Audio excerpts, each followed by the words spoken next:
આપણે નહીં કહેતા ફલાણાનો જીવ માં ગયો પછી જતા નથી, એને જ આસક્તિ કીધી. બીજી આસક્તિ એટલે શું?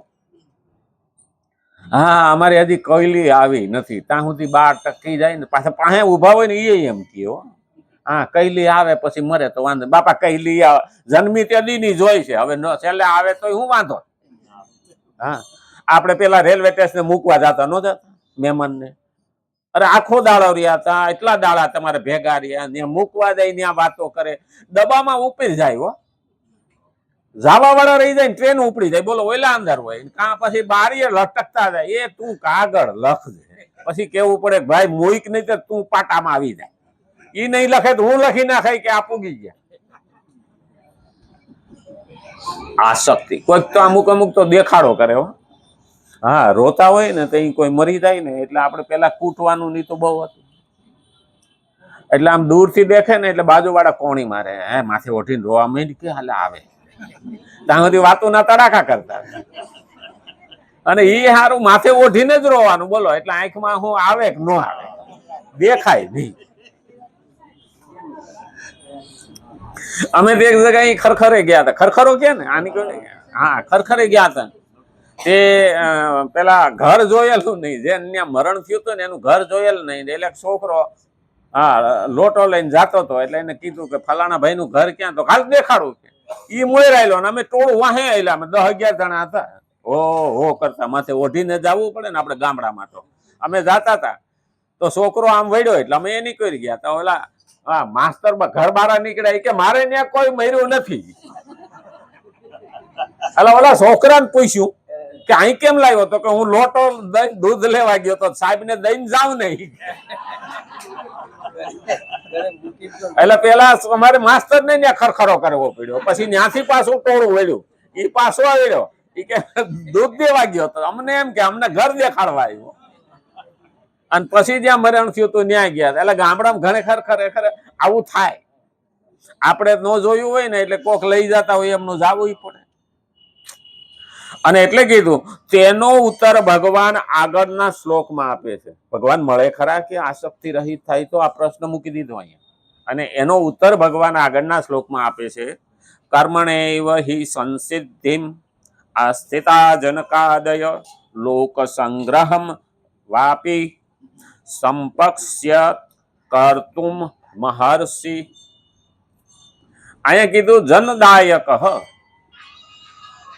હિ કર્મણા એવ સંસિદ્ધિમ આસ્થિતા લોકસહમ સંપશ્યન અપિ કર્તુમ એવ અર્હસી. અહીં કીધું જનકાદયક, જનકાદય રાજા જનક જેવા અનેક મહાપુરુષો પણ કર્મ એટલે કર્મયોગ દ્વારા જ પરમ સિદ્ધિને પામ્યા હતા. તેથી લોક સંગ્રહને જોતા પણ તું નિષ્કામ ભાવે કર્મ કરવાને જ યોગ્ય છે, અર્થાત અવશ્ય કરવું જોઈએ.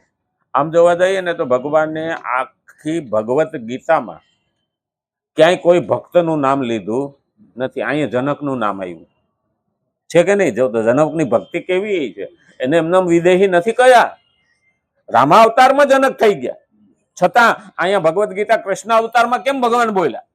અહીં કીધું રાજા જનક જેવા અનેક મહાપુરુષો, પછી એની નામ નથી લીધા, અનેક મહાપુરુષો પણ કર્મયોગ દ્વારા જ પરમ સિદ્ધિને પામ્યા હતા. કર્મયોગ એટલે કોઈ પણ આસક્તિ વિના, કંઈ જોઈતું નથી, અને બીજા સંસાર માટે કર્મ કરે, સત્કર્મ કરે, સારું કર્મ કરે, બીજાના હિતમાં કરે, એને ભગવાન મળ્યા. તેથી લોક સંગ્રહ જોતા પણ તું નિષ્કામ ભાવે કર્મ કરવાને જ યોગ્ય છે, અર્થાત અવશ્ય કરવું જોઈએ. લોક સંગ્રહ નિષ્કામ ભાવે કરવાનું, લોકોના હિત માટે કરવું જોઈએ. ખરેખર જનક વિદેહી કહેવાના કેમ? વૈરિકા જ નથી. જનક સોનાના સિંહાસન ઉપર બેસતા હતા તો પણ એને સાધુ કહે, એટલે ક્યાં બેઠક છે એનું મહત્વ નથી, એનું મન ક્યાં રંગાયેલું છે એ જોવાનું છે. કેવા કપડા પહેર્યા એની હારે લેવા દેવા નથી. કેવો દેખાડો કર્યો એના હારે લેવા દેવા નથી. ફક્ત આત્મા રંગાઈ જવો જોઈએ. જનકને જ્યારે યાજ્ઞવલ્ક હારે સત્સંગ કરતા હતા તો યાજ્ઞવલ્કે એની પરીક્ષા લીધી કે જનકને કેટલી આસક્તિ છે એ જોવાઈ જાય ને. ઋષિઓ પહેલા તપાસ કરતા. એટલે જનકને કીધું કે આપણે જઈએ. તો ક્યાં? તો જાત્રામાં. હાલો નીકળીએ. આવું તારે? એટલે કે હાલો ને બાપજી નીકળી. અરે પણ કે તારે તો જનકપુરનો રાજા છું, તારે કેવા જવું જોઈએ, કામ હોંપવા જવું જોઈએ, આ છે તે છે. તો મૃત્યુ આવશે તો હું થોડોક કેવા રોકાવાનો અને હું નહીં હોઉં તો થોડીક જનકપુરી બંધ થઈ જવાની, ડૂબી જવાની. હા કે હું નહીં હોઉં તો હાલશે કે હાલો અત્યારે. અને આપણા જેવા હોય તો ઉભા રહ્યો, હું લેતો આવું હો, કેતો આવું હો, આમ છે હો. અરે ધર્મના કામમાં ઢીલ હોય નહીં. આ પહેલું આવ્યું છો. આપણે ગુજરાતીઓ પાછા ડાયા બહુ. ધર્મના કામમાં ઢીલ કરાય નહીં. એટલે તો આજે પોથી યાત્રા છે, ભાગવત કથા છે ને નિકોલમાં. મને યાદ આવી ગયું, નહીં તો મેં કીધું તું યાદ કરાવજો. આજે 2 વાગે પોથી યાત્રા છે અને પછી ભાગવત સપ્તાહ ચાલુ થાય 5 તારીખથી 11 જાન્યુઆરી સુધી. 11 તારીખે પૂર્ણાહુતિ છે. એટલે કથા સાંભળવા જેને જવું હોય એને જઈ શકે. પોથી યાત્રામાં જવું હોય એ જઈ શકે. એટલે જાહેરાત કરી દઉં છું. પેલા મેં જાહેરાત કરી હતી, પેલી આવી હતી કંકોત્રી, એટલે મેં જાહેરાત તો કરી હતી. પણ આજે પાછો ગઈકાલે રતિભાઈને ફોન આવ્યો હતો, મને કે યાદ કરાવી દેજો ને. તે યાદ કરાવી આવી ગયું. રાજા જનક જેવા અનેક મહાપુરુષો થઈ ગયા. આવા મહાપુરુષો ભગવાન સુધી પહોંચી ગયા. આપણે પહોંચવાનું બાકી છે, પણ એને રસ્તે જવાનું છે. જે જાણીતા ગયા ને, હા ખરેખર એ લોકોને બહુ તકલીફ પડી છે. એની કેળી બનાવી. આપણે ગામડામાં છે ને, બહુ કહલું ઉગી નીકળ્યું હોય ને તો પેલા જે હાલે ને એ કેળી કરે, પછી બધા લોકો ત્યાં હાલવા માંડે એટલે કેળો થઈ જાય. ન થઈ જાય? હા.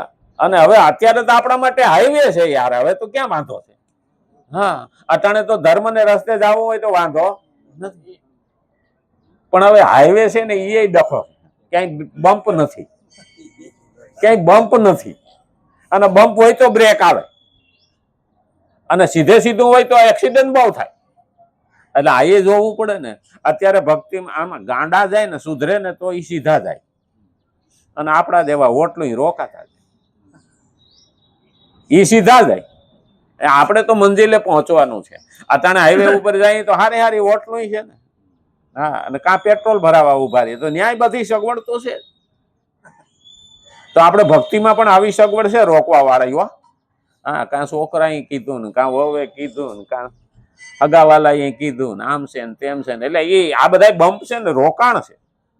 ક્યાં જવાનું છે? ભગવાન સુધી પહોંચવાનું છે. જૈનમાં ત્યાંથી મૃત્યુ સુધીનો આપણી સફળ છે ને, એમાં આ એક જ મહત્વનું છે. કારણ 84 લાખ યોનીમાં ભગવાને મનુષ્ય દેહ આપ્યો છે. એને બોલતા પણ આવડે, એને મન વિચારતા પણ આવડે, મનન કરતા પણ આવે, જ્ઞાન લેતા પણ આવડે, અને કર્મ કરતા પણ આવડે. બાકી બીજાને નહીં. એને તો ખાલી એટલું જ છે, ગધેડાની આગળ ગુલાબ નાખો તો ખાઈ જાય, એને બીજી ખબર નથી. જનાવર છે, પણ આપણને ખબર પડે કે આમાં કલર ભગવાને ભર્યો છે, આપણે કર્યો નથી. સુગંધ એને ભરી, ઉગાડ્યું એને. હા પણ પોઝિટિવ હોય ને તો કાંટામાં પણ ફૂલ ઉગે, નહીતર ગુલાબમાં પણ કાંટા હોય. આ નેગેટિવ. એટલે વાંધા ગોતવા વાળા તો ગોતે જ છે. ભક્તિમાં આવું જ છે. હા. વીજળીને ચમકારે મોતીડા પરોવી પાનભાઈ. હા વીજળીને ચમકારે. મને તે ભાઈ કીધું તું, મને કે દાડો ઉગવાનો નહોતો તે રાતે વીજળીને ચમકારે મોતીડા પરોવાની વાતું કરે છે. આ ભજનમાં શું લેવા દેવા? મેં કીધું તને નો સમજાય. કારણ કે આ ચમકારો એટલે કોઈ શબ્દ એવો મારા મનને આપી દે છે ચમકારો, કે મારા આત્માનું મોતીડું એમાં પરોવાઈ જાય. એ રાતે નહોતા પરોવતા. આ તો આ ચમકારો છે જ્ઞાનનો.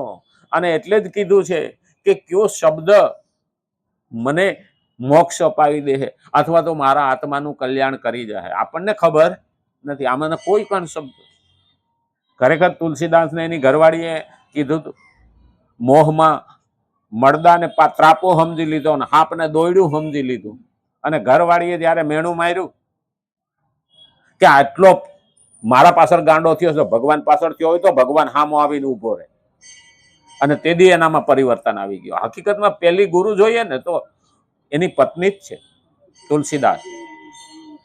તો તુલસી તુલસી સબ કહે, તુલસી બન કે ઘાસ, કૃપા ભયે રઘુનાથ કી બન ગયે તુલસી. કૃપા થઈ અને એ શબ્દએ એને મગજનું તાળું ખોલી નાખ્યું અને મનનો મોહ કાઢી નાખ્યો અને લાગી ગયો. તો હનુમાનજી પણ આવી ગયા અને રામ લક્ષ્મણ ને સીતાને લઈને આવ્યા ચિત્રકૂટના ઘાટ ઉપર, અને ત્યારે હનુમાનજી પોપટ થઈને બોલે છે, ચિત્રકૂટ કે ઘાટ પર ભય સંતન કી ભીડ, તુલસીદાસ ચંદન ઘસે તિલક કરે રઘુ. હોવું જોઈએ પણ એકાદો શબ્દ, અને એ શબ્દ છે ને આપણને તારી દે. એટલે તો નરસિંહ મહેતાએ લખ્યું હતું, જાગને જાદવા કૃષ્ણ ગોવાળિયા, તુજ વિના ધ્યાનમાં કોણ જાશે, 360 ગોવાળિયા ટોળે વળ્યા, વડોરે ગોવાળીઓ કોણ થશે. ઘણા તો એમ કે છે કે 360 ગોવાળિયા ભેગા થયા તો કૃષ્ણ મોર થવાનો હોય ને કે. હા, આમાં લખવાની શું જરૂર હતી નરસિંહ મહેતાને કે જાગને જાદવા, એ કે કૃષ્ણને જગાડે છે. હું કહું જાગને જાદવા એટલે આત્માને કહે છે. હા, જાગને જાદવા કૃષ્ણ ગોવાળિયા, ગોવાળ, ગો એટલે ઇન્દ્રિયો, એને વાળ કોના તરફ? કૃષ્ણ તરફ. જાગને જાદવા કૃષ્ણ ગોવાળિયા, તુજ વિના ધ્યાનમાં કોણ જાશે, ધેનું આ ભક્તિમાં કોણ જાહે. 360 ગોવાળિયા ટોળે વળ્યા, વડોરે ગોવાળીઓ કોણ થશે. 360 ગોવાળિયા એટલે આપણો દેશી મહિના પ્રમાણે 360 દાડા, દેશી મહિના પ્રમાણે 360 દાડા, એમાં વડોરે ગોવાળીઓ કોણ થશે. એટલે આગળ કયો દાડો, કયો ગોવાળીઓ વડોરો થાય, તો આપણે 360 દાડામાંથી કયો દિવસ આપણા માટે કલ્યાણનો આવશે એ આપણને ખબર નથી. એટલે આખું વર્ષ ભક્તિ કરવાની કીધી છે. 12 વાગ્યાથી ઉપડે ને કાંટો, ફરીને 12 વાગે આવે કે ન આવે, એમ 360 દાડા ભક્તિ કરી હોય ને તો પાછું એકડે એકથી ગણવાનું. હો ના ના, કે અમે તો 360 દાડા ગણી લીધા, કે હવે વડોરી ગોવાળીઓ કોણ થાય કે, એટલે પણ પાછો એકડે એકથી ગણ ને. આપણે છે ને તાત્કાલિક માગીએ, મને ભગવાન જલ્દી મળી જાય. જલ્દી ભગવાન કોને મળે? જેનો સંકલ્પ, શ્રદ્ધા અને સત્કર્મ એક મજબૂત હોય ને, એ બદલતો નથી ને, એને મળે. ભગવાન એમને મળતો નથી, સંકલ્પ જોઈએ, સંકલ્પ પાકો હોવો જોઈએ. ધ્રુવ મહારાજ અને સન્યાસી બે બાજુના ઝાડવા પાસે તપ કરતા હતા. ધ્રુવની માએ કીધું હતું કે તારે પ્રભુને ખોળે બેહવું હોય ને તપ કરવું. સન્યાસી ને એમ થયું કે આ છોકરું તપ કરે તો હું કેમ ન કરું. હા, એટલે નારદ મુનિ ત્યાંથી નીકળ્યા. તો સન્યાસીને પૂછ્યું કે વૈકુંઠમાં જાઉં છું, કઈ તાર સમાચાર હોય તો પૂછતો હોઉં. નારદ મુનિ પેલા સન્યાસીને પૂછ્યું તો પૂછતા આવજો ને, મને ભગવાન પ્રસન્ન ક્યારે થાય. ધ્રુવ પાસે ગયા. ધ્રુવ કે મારે કઈ પૂછવાનું છે નહીં. ના ના કે હવે ઓલા સન્યાસી કીધું છે તો કે તને પૂછતો જાઉં કે. હા, તો કે તમે પૂછતા આવજો ને, એની કીધું એમ મારું પૂછતા આવજો, કેદી પ્રસન્ન. એટલે નારદ મુનિ ભગવાન પાસે ગયા વૈકુંઠમાં, ને એને પૂછ્યું કે આ સન્યાસીને, તો કે એને એ ઝાડવા હેઠે બેઠા ને એટલા પાંદડા જેટલા જન્મ થાય ને પછી હું મળે. ઝાડવાના પાંદડા જેટલા તારા જન્મ થાય પછી હું મળે એને. એટલે પેલા ને ધ્રુવ નહીં કહ્યું કે ધ્રુવનું એવું જ કહ્યું, જે પાંદડા હેઠે બેઠા છે એની પાંદડા જેટલા જન્મ જાય પછી હું મળી. એટલે ભક્તિ કરવા બેહીએ ધ્યાન રાખવાનું, વડલા હેઠે બેહો પણ જો લીમડા હેઠે બેઠા કે આંબળા હેઠે બેઠા ડખો થાય. હો એના પાંદડા ઝાઝા હોય કે ન હોય,